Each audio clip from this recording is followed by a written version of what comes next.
Ramit. I'm a GMAT instructor with the Princeton Review, and this is a video on how computer adaptive testing works. So one of the major challenges of the GMAT is that it's not scored the way we're used to tests being scored from university. It's what we call a computer adaptive test, and people have a lot of questions about what that means.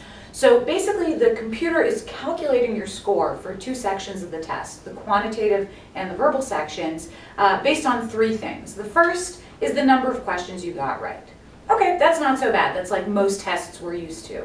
But then it gets a little bit trickier. The second thing that it's calculating your score based on is the difficulty level of the questions that you saw, which means you want to see questions that are as hard as possible. And this brings us to the idea that the test is computer adaptive, meaning based on your performance, it adapts the questions accordingly. The better you do, the harder the questions are going to be. And if you don't do so well, the questions are going to get a little bit easier. Now, it might feel like the test is punishing you. If you do well, you get harder questions. But of course, hand in hand with those harder questions comes a higher score. The third thing that it's scoring you on is the number of questions that you answer, period. Which means that if you're running low on time, you're better off answering questions at the end than getting them blank. It's better to get them wrong than to leave them out. So if, let's say, you're down to the wire, you've got 2 questions left and only 40 seconds, and you're thinking, I can try to really do one and leave one blank, you're probably better off guessing on both. Now, how does this idea of adapting to your performance really work? So let's say we visualize either the math or the verbal section, because they're both the same. Those are each laid out on a 0 to 60 point scale. And if you haven't watched our video on scoring, that will explain score in a little bit more detail, the scoring scales. So let's say this is a math section and someone sits down to write a practice test or a test. The first question that the test throws you is generally going to be of average difficulty.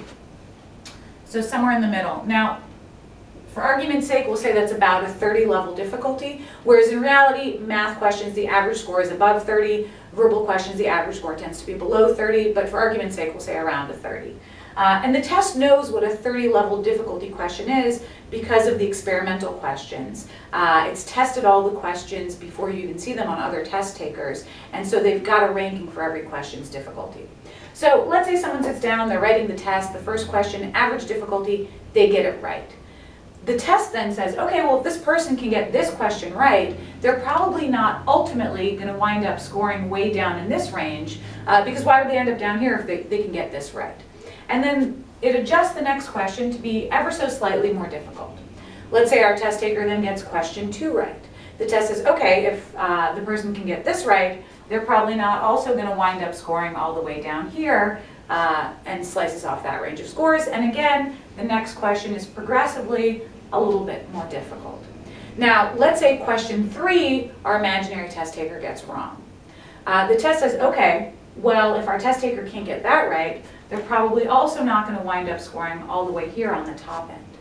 So what that means for us is that as we're moving through this section for math and verbal, the test is trying to narrow us into a range. It's trying to figure out where we belong, what scoring level is appropriate for us.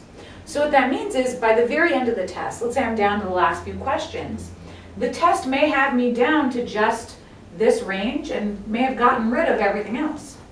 Which means that at this point, it really doesn't matter as much if I get a question right or wrong, because the test has already figured me out. It's already figured out my scoring range.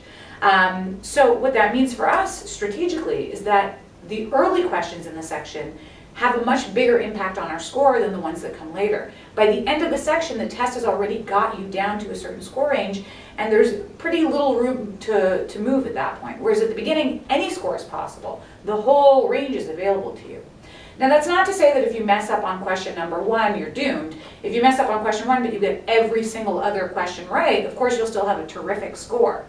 But what that means is, let's say you take a practice test and your friend takes a practice test, and you compare notes on it, and you say, okay, I made 8 mistakes on the math section. They say, hey, I made 8 mistakes on the math section too.